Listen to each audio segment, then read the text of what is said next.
Welcome to your Daily Writing Habit, episode number 748.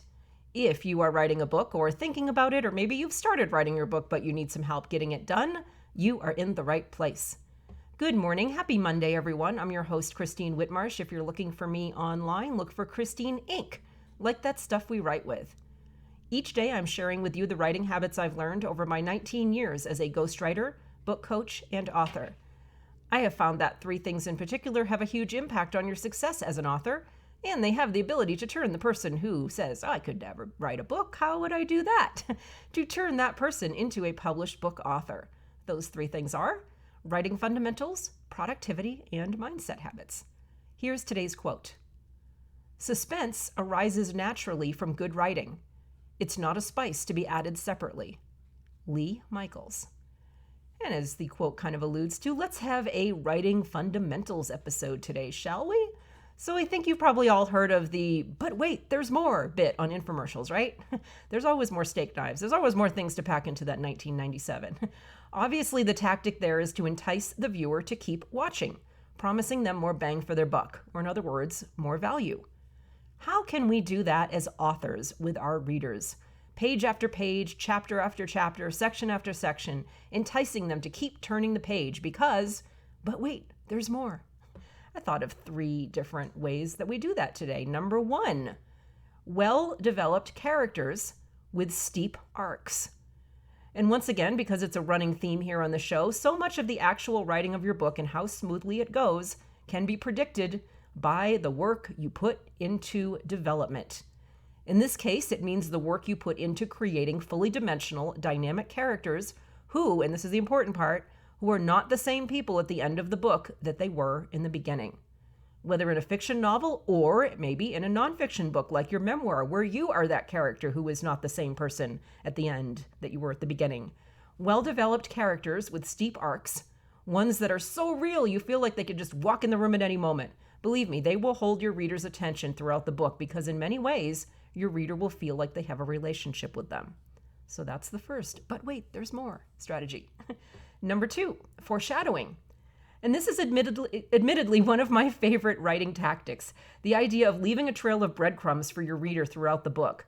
Now, not like cheesy breadcrumbs or super obvious flashing neon road signs of breadcrumbs. Subtlety is key because never underestimate the intelligence and literary savviness of your readers. In fact, I find the more that I know my characters and my story, the more unintentionally I naturally weave in foreshadowing. Sometimes I don't even realize that I've done foreshadowing until later when I've, like in the editing rounds and I read what I've written, I'm like, oh my God, I totally foreshadowed that. And I did not know that I did that. And that's what happens when you know your story and your characters. That stuff just naturally comes. The same will happen with your readers, by the way, with good foreshadowing. They will be compelled to keep reading to see where the breadcrumbs lead, even if they don't actually see the breadcrumbs. This is all subconscious. It's so cool. We have so much power as authors. It's amazing. So outside of accidental foreshadowing, how can you use this tactic strategically to leave a trail of breadcrumbs in your story for your readers to follow?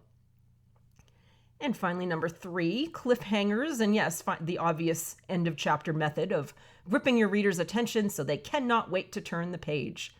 Cliffhangers, whether big or small, depending on your book, are an almost guaranteed way of keeping your readers up at night because really you're refusing to give them a place to stop reading and go to bed. That's why they're going to really hate you at 3 o'clock in the morning, but they're also going to remember your book and probably tell other people how awesome it is.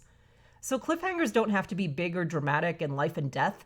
Referring back to our first strategy today, if your reader has a relationship with your characters or you as the narrator in a nonfiction book, even the smallest cliff will keep them hanging on to see what happens next.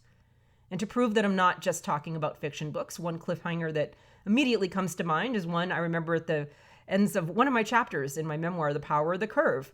The last line of the chapter was, and then my back went out. That was it. That's cliffhanger. That's all it takes. If your readers are invested in your story and you as the narrator, even something that small can keep them reading. So what are your favorite go-to strategies to keep the pages turning, whether as a reader or as an author? What have you seen as a reader that got your attention so much that you couldn't put the book down and go to bed? I would love to hear some of your favorite But wait, there's more strategies that you've seen, whether ones that you've done as an author or ones that you've seen as a reader. Please share about that in my Ink Authors group on Facebook. I always post the link in the show notes. Thank you for joining me here on Your Daily Writing Habit, where I am helping you write and finish writing an awesome book. And I would love it if you could subscribe and follow the show wherever you happen to be listening to it. Would super appreciate that, and leave a review while you're there. Until tomorrow, happy writing.